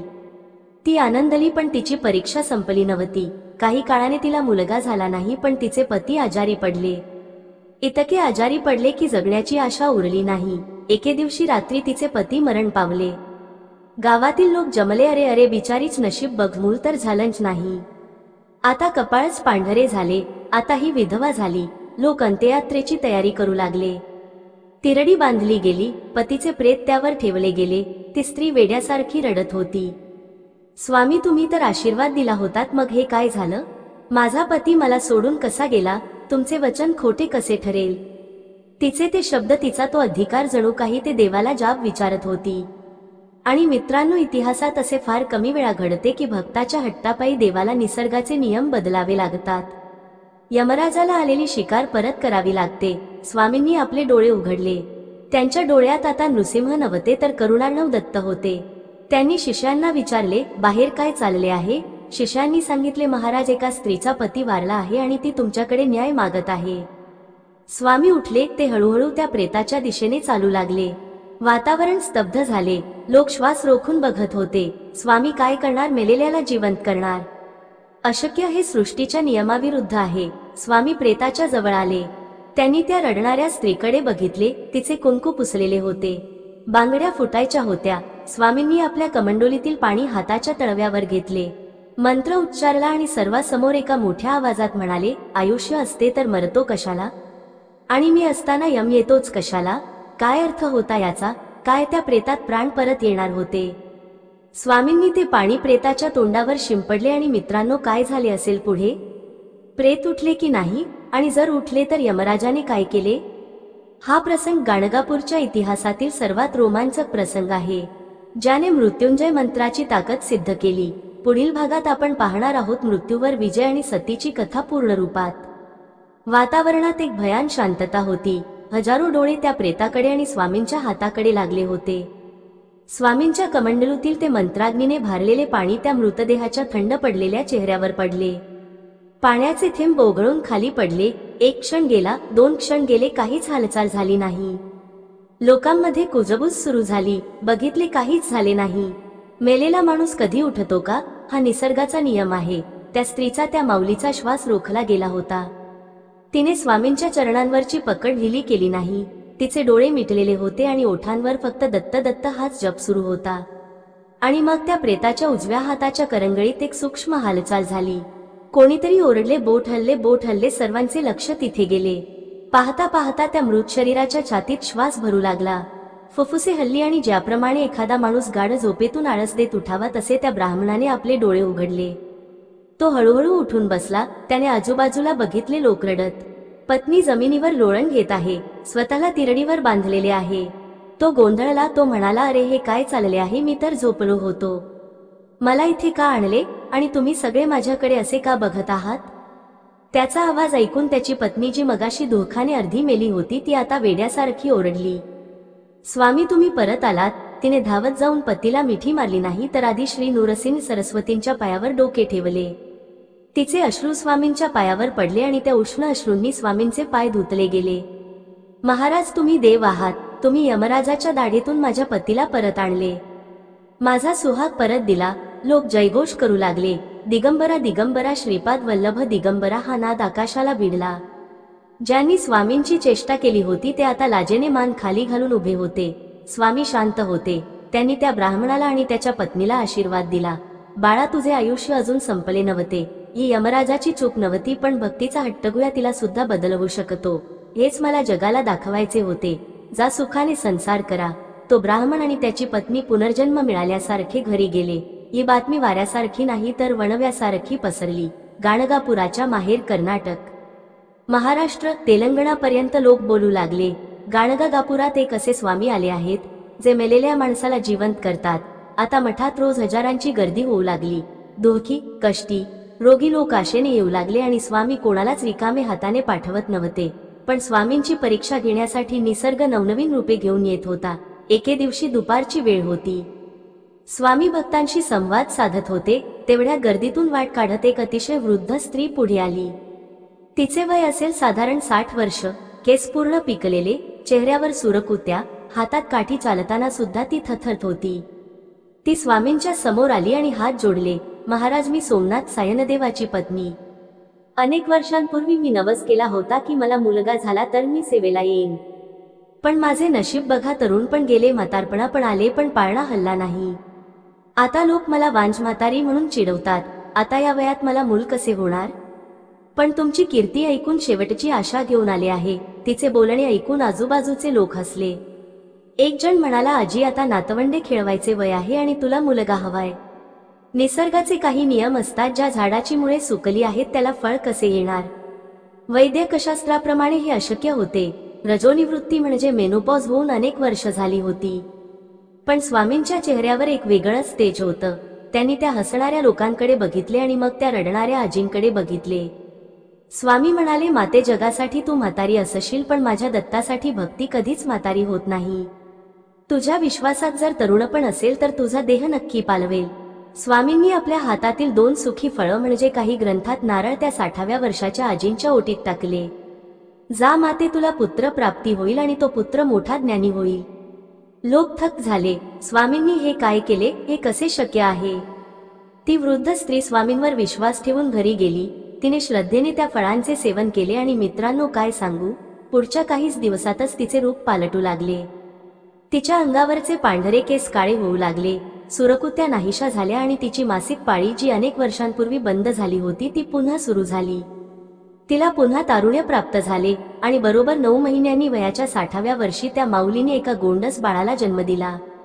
या घटनेने सिद्ध केले की गुरुचरित्र हे फक्त पुस्तक नाही, तर ती निसर्गाच्या नियमांना ओलांडणारी शक्ती आहे. त्या मुलाचे नाव ठेवले गुरुनाथ. गाणगापुरात आनंदाची लाट आली, पण आता एक मोठे संकट गाणगापुराच्या दिशेने येत होते. हे संकट होते सत्तेचे. त्या काळी गाणगापूर हे बहमनी सुलतान म्हणजे बिदरचे बादशाह यांच्या राज्यात येत होते. राजाचे नाव होते अल्लाउद्दीन, म्हणजे दुसरा. हा राजा अत्यंत क्रूर आणि हिंदू द्वेष्टा म्हणून ओळखला जात होता. त्याला जेव्हा समजले की आपल्या राज्यात एक हिंदू फकीर म्हणजे संन्यासी चमत्कार करतोय आणि हजारो लोक त्याच्या मागे जात, तेव्हा त्याला ते सहन झालं नाही. त्याचे मंत्री त्याला म्हणाले, हुजूर, हा संन्यासी काहीतरी जादूटोणा करतोय. लोक आमचं काम सोडून त्याच्या दर्शनाला जात आहेत. याला वेळीच थांबवले पाहिजे, नाहीतर हे आपल्या सत्तेला धोका आहे. बादशाह संतापला. चला, मी स्वतः जातो आणि त्या फकीराची जादू बघतो. जर तो ढोंगी असेल तर त्याचे मुंडके छाटून बिदरच्या वेशीवर टांगेन. बादशाह निघाला, पण निघतानाच देवाची लीला सुरू झाली. त्याच्या पायाला एक छोटासा फोड आला होता. त्याला वाटलं साधी पोळी असेल, पण गाणगापुरात पोहोचेपर्यंत त्या फोडाचे रूपांतर भयंकर अशा राजफोडात म्हणजे कार्बंकल किंवा ट्यूमर मध्ये झालं.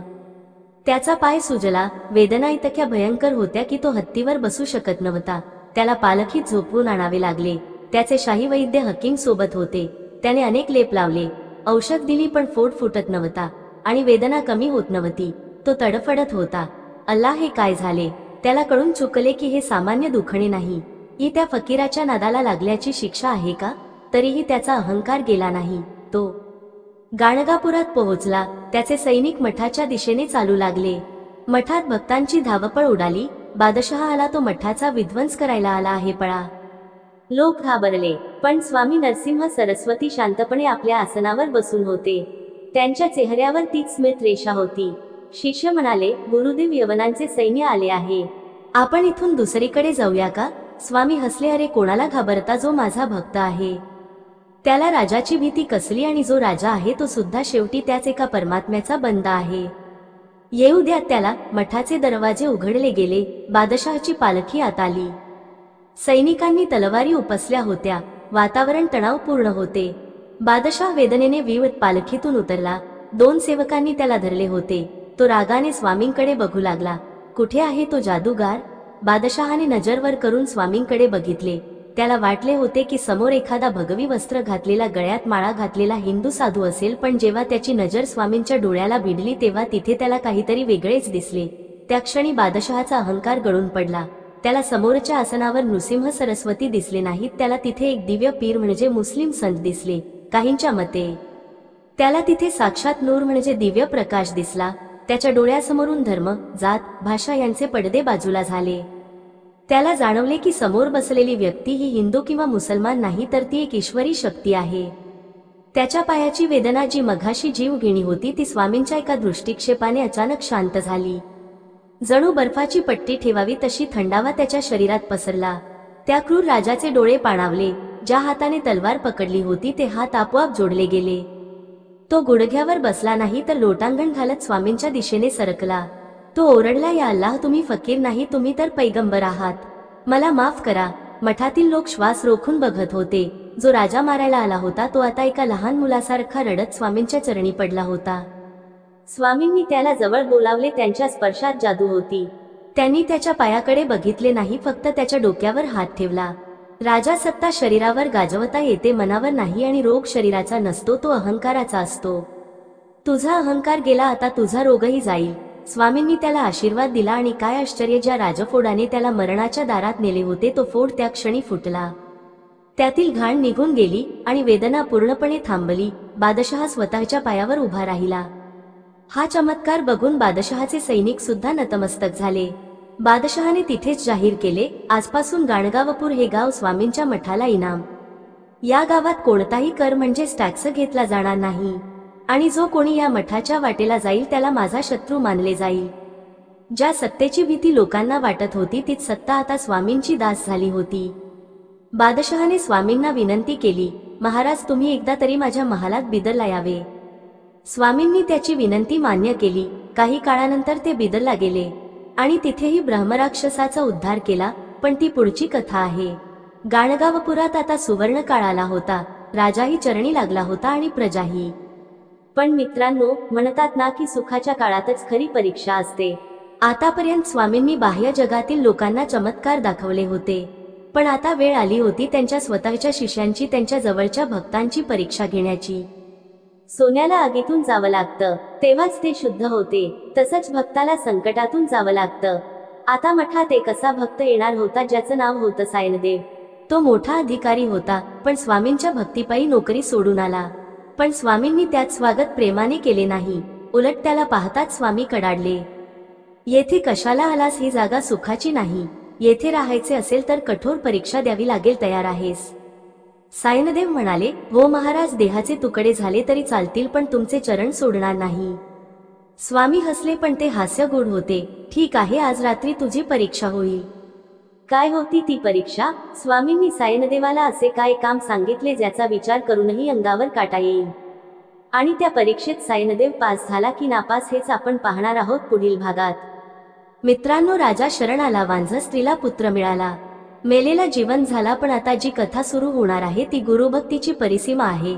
सायनदेवाची परीक्षा आणि त्यानंतर घडणार चांडाळ गर्वहरण म्हणजेच वेदांचे पठण हा थरार चुकवू नका. रात्र किर होती. गाणगावपूरच्या मठात फक्त तेलाच्या दिव्यांचा मंद प्रकाश होता. सायनदेव स्वामींच्या समोर हात जोडून उभे होते. त्यांच्या चेहऱ्यावर भीती नव्हती तर एक समर्पण होते. स्वामी नृसिंह सरस्वतींनी सायनदेवाकडे बघितले. त्यांची नजर आज नेहमीसारखी प्रेमळ नव्हती, तर ती एका शिक्षकासारखी, एका परीक्षकासारखी होती. स्वामी कडाडले, सायनदेवा, तू म्हणतोस की तुझा माझ्यावर पूर्ण विश्वास आहेस? तू तुझ्या मोठ्या नोकरीचा, संसाराचा त्याग करून इथे आला आहेस. पण लक्षात ठेव, जोपर्यंत मन पूर्णपणे रिकामे होत नाही तोपर्यंत त्यात ईश्वर भरता येत नाही. आज तुझी शेवटची परीक्षा आहे. स्वामींनी आज्ञा केली, सायनदेवा, मला आत्ताच्या आत्ता या मध्यरात्री पंचपक्वानाचे भोजन हवे आहे, आणि ते भोजन तू स्वतः कुणाचीही मदत न घेता बनवायचे आहेस. आणि हो, मठाच्या कोठारात अन्नाचा एक दाणाही नाही. जा, व्यवस्था कर. सायनदेव थबकले. मध्यरात्रीची वेळ, गाव झोपलेले, दुकाने बंद आणि मठात काहीच नाही. हे कसे शक्य आहे? सामान्य माणसाने हे अशक्य आहे म्हणून हार मानली असती. पण सायनदेव सामान्य नव्हते. त्यांनी क्षणभर डोळे मिटले. त्यांना आठवले, ज्याने वांजमशीकडून दूध काढले तो माझ्यासाठी अन्नाची सोय करू शकत नाही का? ही फक्त माझी निष्ठा तपासण्यासाठी चाललेली लीला आहे. त्यांनी स्वामींना नमस्कार केले आणि ते स्वयंपाकघराच्या दिशेने निघाले. त्यांनी रिकामी भांडी गॅसवर म्हणजे चुलीवर चढवली आणि मित्रांनो, भक्तीचं काय चमत्कार सांगावा. सायनदेव फक्त रिकाम्या भांड्यात पै फिरवत होते आणि मनात दत्त दत्त दत्त हे नामस्मरण करत होते. त्यांना माहीत होतं की हे वेडेपणाचे आहे, पण गुरुवाक्य प्रमाण काही मिनिट गेली आणि स्वयंपाकघरातून सुवास येऊ लागला. ज्या रिकाम्या भांड्यात फक्त पाणी होते तिथे शिरा तयार झाला होता. जिथे काहीच नव्हतं तिथे भाजीचा घमघमाट सुटला होता. सायनदेवांचे डोळे पाणावले. त्यांनी ते ताट वाढले आणि स्वामींसमोर नेऊन ठेवलं. स्वामींनी त्या अन्नाकडे बघितले नाही. त्यांनी सायनदेवाच्या डोळ्यात बघितले. ते हसले. त्यांचे ते रौद्र रूप विरघळून गेले. सायनदेवा, हे अन्न मला नको होतं. मला तुझा हा भाव हवा होता. ज्या भक्ताला नसलेल्या गोष्टीतही गुरु दिसतो त्यालाच मोक्ष मिळतो. तू परीक्षेत पास झालास. स्वामींनी सायनदेवाला पोटाशी धरले. त्या रात्री सायनदेवाला जे आत्मज्ञान मिळालं ते शेकडो वर्ष तपश्चर्या करूनही ऋषी मुनींना मिळत नाही. ही घटना वाऱ्यासारखी पसरली. पण गाणगावपुरात फक्त उच्चवर्णीय किंवा ब्राह्मणच येत नव्हते. स्वामींची कीर्ती जंगलात राहणाऱ्या आदिवासींपर्यंत पोहोचली होती. आणि आता जी कथा घडणार होती ती या ग्रंथातील सर्वात भावुक कथांपैकी एक आहे. ती कथा आहे एका वेड्या भक्ताची आणि सुकलेल्या लाकडाची. गाणगावपूरच्या बाहेर नदीच्या पलीकडे एक जंगल होतं. तिथे एक शबर म्हणजेच भिल किंवा आदिवासी राहायचा.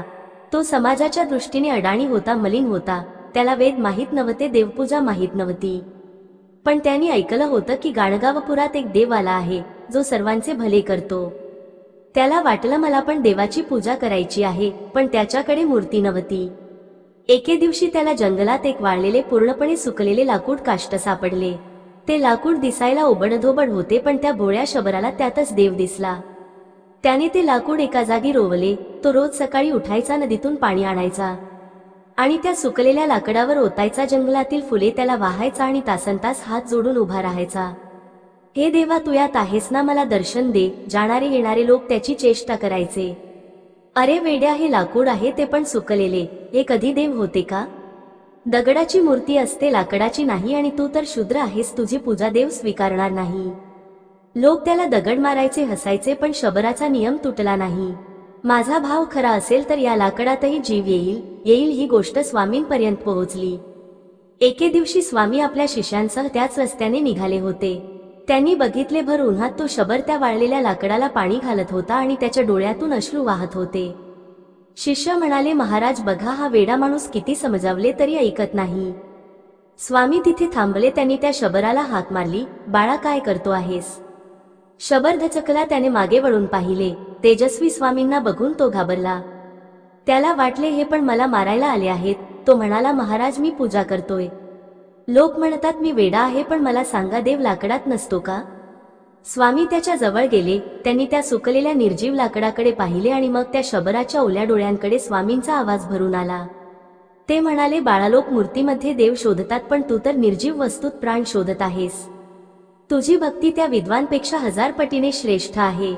स्वामींनी त्या शबराच्या खांद्यावर हात ठेवला आणि म्हणाले, बघ, तुझा देव जागा झाला. आणि त्याच क्षणी एक अद्भुत चमत्कार घडला. ज्या वाळलेल्या लाकडाला वर्षानुवर्षे पालवी फुटली नव्हती, जे लाकूड आतून पूर्णपणे मेल्यासारखे होते, स्वामींची दृष्टी पडताच त्या लाकडाला हिरवीगार पालवी फुटली. त्याच्या फांद्यातून पाने बाहेर आली. बघता बघता त्या सुकलेल्या काष्ठाचा एक दवरलेला वृक्ष झाला.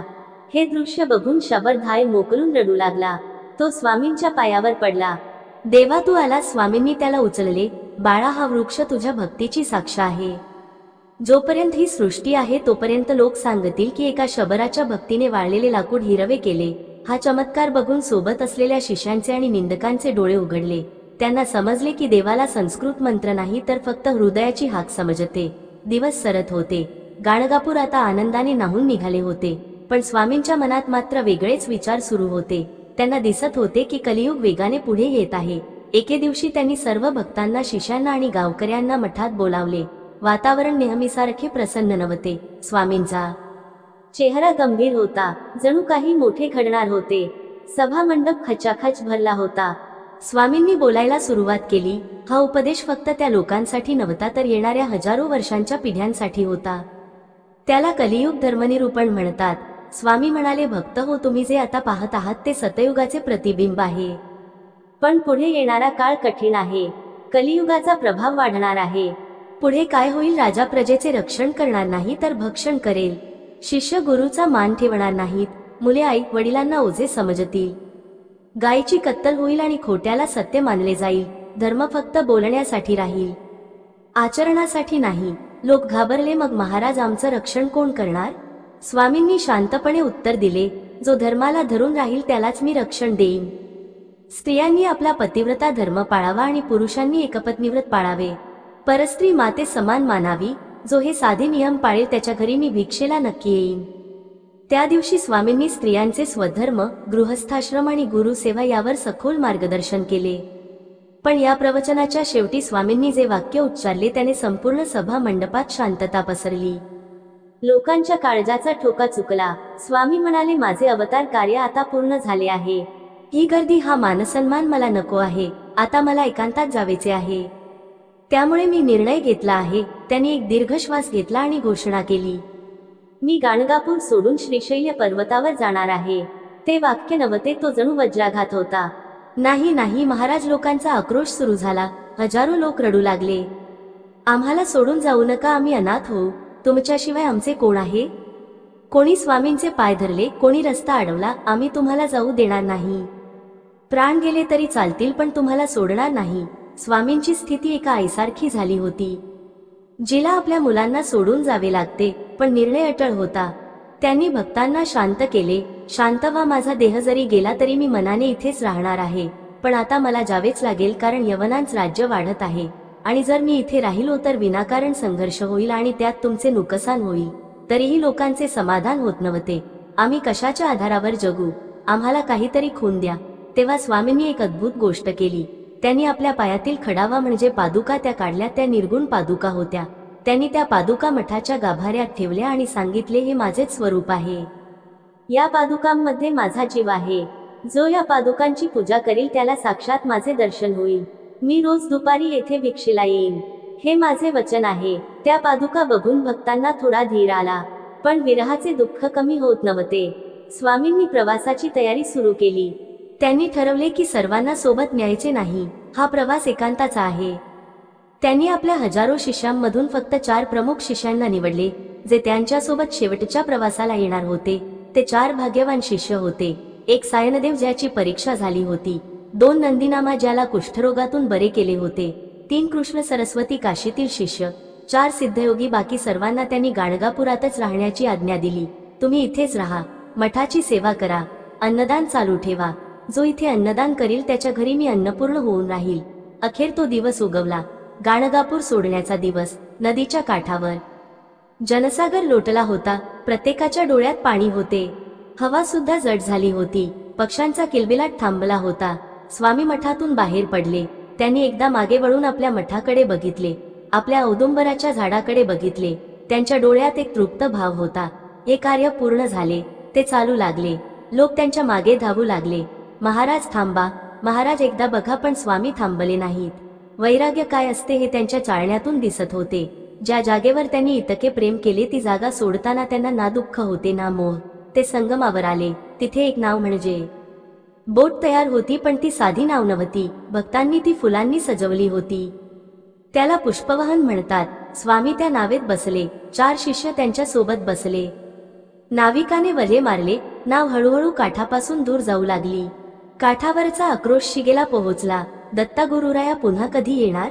स्वामींनी हात उंचावला. भिवू नकोस, मी तुझ्या पाठीशी आहे. हा आशीर्वाद त्यांनी हवेतूनच सर्वांना दिला. नाव प्रवाहाच्या मध्ये गेली आणि हळूहळू धुक्यात दुसेमाशी झाली. पण मित्रांनो, कथेचा शेवट इथे नाही. खरा चमत्कार अजून बाकी होता. स्वामींनी जाताना सांगितले होते की मी गेल्यावर तुम्हाला एक खूण मिळेल. ती खूण काय असणार होती? आणि कर्दळीवनात म्हणजे श्रीशैल्य मल्लिकार्जुनाच्या घनदाट जंगलात पोहोचल्यावर स्वामी नक्की काय करणार होते? ते देह ठेवणार होते की सदैव स्वर्गात जाणार होते? हा शेवटचा प्रवास एका मोठ्या रहस्याकडे घेऊन जात आहे. ते 4 शिष्य जेव्हा परत आले तेव्हा त्यांनी जे सांगितले ते ऐकून तुमचा विश्वास बसणार नाही. आणि 52व्या अध्यायाची अवतरणिका म्हणजे समारोप आहे. त्यात एक असे गुपित लपले आहे जे आजही भक्तांना गाणगापूरला खेचून आणते. मित्रांनो, आता आपण या महागाथेच्या अगदी शेवटच्या टप्प्यावर आलो आहोत. पुढचा भाग सेक्शन 7 हा शेवटचा भाग असणार आहे. त्यात आपण पाहणार आहोत स्वामींचे गुप्त होणे, कर्दळी वनातील गूढ आणि श्री गुरुचरित्र या ग्रंथाचे महात्म्य. तुमची मन घट्ट करून ठेवा, कारण शेवटचा निरोप देताना तुमचेही डोळे पाणावल्याशिवाय राहणार नाहीत. भीमा आणि अमर्ज नद्यांच्या त्या विशाल पात्रात धुक्याच्या पडद्याआड ती फुलांची नाव म्हणजे पुष्पवहन हळूहळू पुढे सरकत होती. काठावर उभे असलेले हजारो भक्त आता दृष्टीआड झाले होते. त्यांचा आक्रोश आता फक्त वाऱ्याच्या जुळकेसारखा पुसटचा ऐकू येत होता. नावेमध्ये स्मरशान शांतता होती. फक्त वल्ल्यांचा छपछप आवाज येत होता. नावेत बसलेले ते 4 प्रमुख शिष्य सायनदेव, नंदीनामा, कृष्ण सरस्वती आणि सिद्धयोगी एकटक स्वामींच्या चेहऱ्याकडे बघत होते. त्यांना माहित होते की हा प्रवास परतीचा नाही. हे गुरुदेव आपल्याला सोडून एका अशा लोकात जाणार आहेत जिथून ते देहाने परत येणार नाहीत. हा विचार करूनच त्यांच्या काळजाचे पाणी होत होते. पण स्वामी नृसिंह सरस्वतींचा चेहरा पाहत्यावर ना दुःखाची रेष होती ना विरहाची छाया. तेथे होती फक्त एक अथांग शांतता. जसा मावळणारा सूर्य जाताना जगाला वचन देऊन जातो की मी पुन्हा उगवेन, तसेच ते शांत होते. नाव प्रवाहाच्या विरुद्ध दिशेने प्रवाहाचा वेग कापून पाताळगंगा म्हणजे श्रीशैल्य क्षेत्राकडे जाणारा मार्ग या दिशेने जात होती. प्रवास लांबचा होता. दिवस उलटले, रात्र झाली. पुन्हा दिवस उजाडला. अखेर ते ठिकाण जवळ आले. समोर दिसू लागले श्रीशैल्य मल्लिकार्जुन पर्वताचे घनदाट जंगल. यालाच कर्दळी वन असे म्हणतात. मित्रहो, हे सामान्य जंगल नाही. असे म्हणतात की या जंगलात आजही हजारो वर्षाचे तपस्वी समाधी राहून बसले आहेत. इथे सूर्यकिरणे सुद्धा जमिनीपर्यंत पोहोचायला घाबरतात. हिंस्त्र श्वापदे, विषारी नाग आणि गूढ शक्तींचा हा वास आहे. सामान्य माणूस इथे पाऊल टाकायला धजावत नाही. पण स्वामी त्या जंगलाकडे बघून असे हसले जसा एखादा माणूस आपल्या घरी परत आल्यावर हसतो. नाव काठाला लागली. स्वामी खाली उतरले. 4ही शिष्य त्यांच्या मागे उतरले. स्वामींनी तिथेच त्या शिष्यांना थांबवले. त्यांनी हात उंचावला. बाळांनो, बस, तुमची साथ इथपर्यंतच होती. या पुढचा प्रवास मला एकट्याला करायचा आहे. शिष्यांनी हंबरडा फोडला. ते स्वामींच्या पायावर कोसळले. सायनवे रडत म्हणाला, गुरुदेव, आम्हाला असे वाऱ्यावर सोडून कुठे जाता? आम्ही तुमच्याशिवाय कसे जगू? या घनदाट जंगलात तुम्ही एकटे कसे जाणार? आम्हाला सोबत घ्या. नंदीनामा म्हणाला, माझे कुष्ठरोग तुम्ही बरे केले. हा नवीन देह तुम्ही दिला. आता हा देह तुमच्या सेवेविना काय कामाचा? स्वामींनी त्यांना प्रेमाने उठवले. त्यांच्या डोळ्यातील अश्रू पुसले. ते म्हणाले, अरे वेड्यांनो, मी तुम्हाला सोडून कुठे जातोय? मी तर माझ्या निजधामी जात आहे आणि लक्षात ठेवा, जोपर्यंत गाणगापुरात माझी माधुकारी चालू आहे, जोपर्यंत तिथे माझा नामजप चालू आहे, तोपर्यंत मी तिथेच आहे. तरीही शिष्यांचा समाधान होईना, त्यांना काहीतरी खूण हवी होती. तेव्हा स्वामींनी त्यांना एक वचन दिले, ठीक आहे, तुमच्या समाधानासाठी मी एक खूण पाठवेन. तुम्ही इथेच काठावर थांबा, मी प्रवाहाच्या दिशेने आज जातो. काही वेळाने प्रवाहातून 4 शेवंतीची फुलं म्हणजे प्रसाद तुमच्याकडे येतील. जेव्हा ती फुलं तुमच्या हातात पडतील तेव्हा समजा की मी सुखरूप माझ्या स्थानी पोहोचलो आहे आणि माझा आशीर्वाद सदैव तुमच्या पाठीशी आहे. हे शेवटच आश्वासन देऊन स्वामी वळले. त्यांनी भगवे वस्त्र सावरले, हातात दंड कमंडलू घेतले आणि त्या घनदाट भयावह कर्दळी वनाच्या दिशेने पाऊल टाकले. ते 4 शिष्य श्वास रोखून बघत होते. समोर हिरवेगार गडद जंगल होते. स्वामींची ती तेजस्वी आकृती हळूहळू झाडांच्या गर्दीत मिसळायला लागली.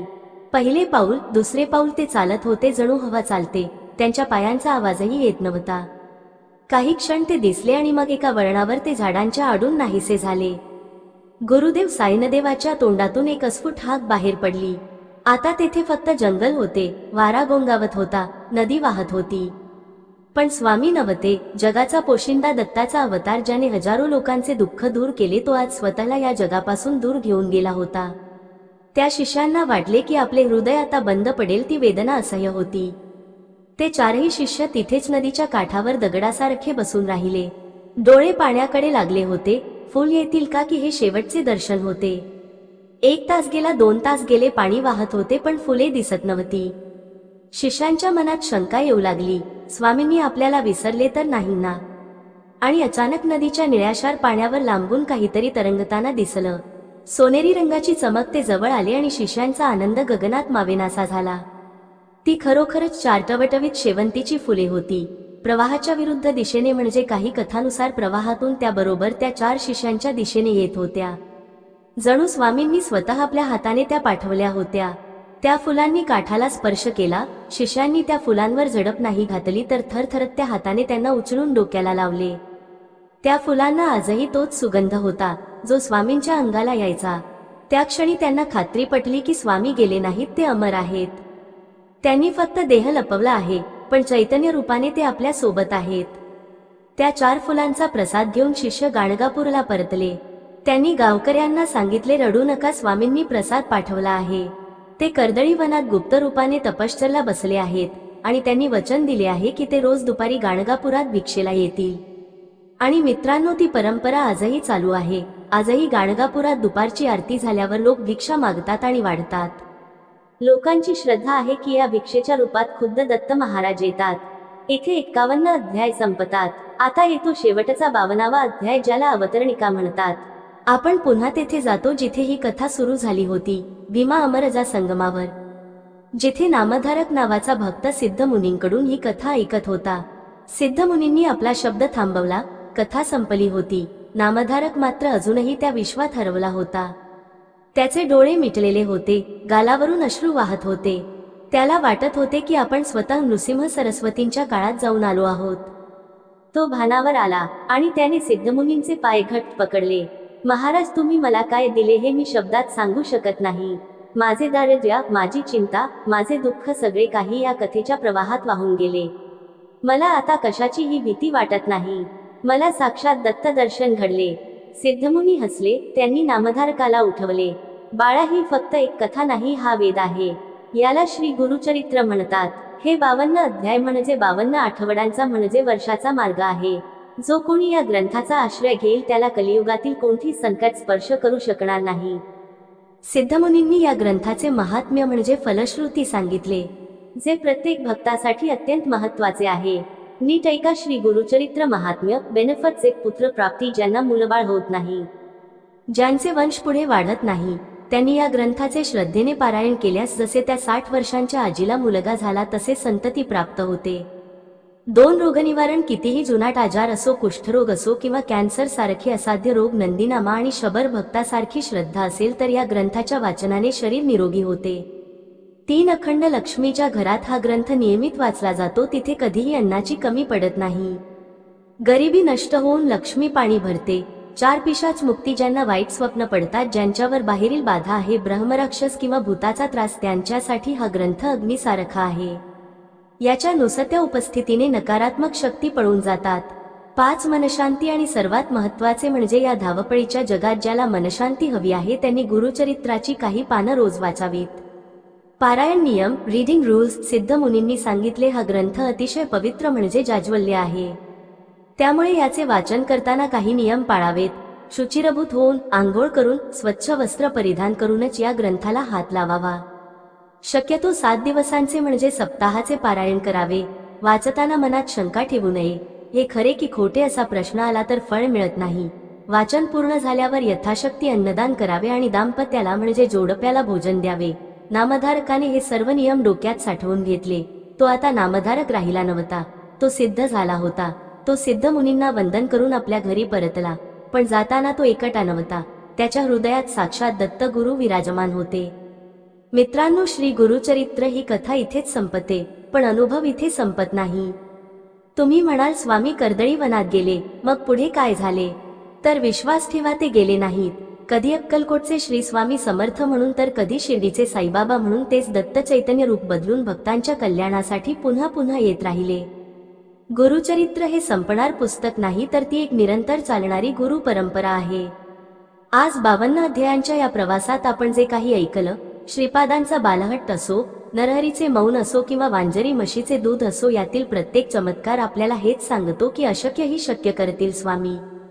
फक्त गरज आहे ती एका हाकेची. जसे त्या नामधारकाची हाक ऐकली तशी तुमचीही हाक ते नक्की ऐकतील. जर तुमच्या जीवनात काही संकट असेल, काही मार्ग सापडत नसेल, तर एकदा डोळे मिटा, गाणगापूरचे स्मरण करा आणि मनापासून म्हणा, दिगंबरा दिगंबरा, श्रीपाद वल्लभ दिगंबरा. बघा, तुम्हाला उत्तराची वाट बघावी लागणार नाही, उत्तर तुमच्या समोर असेल. तर मित्रांनो, 52 अध्यायांचा हा महाप्रचंड प्रवास आज इथे पूर्ण होत आहे.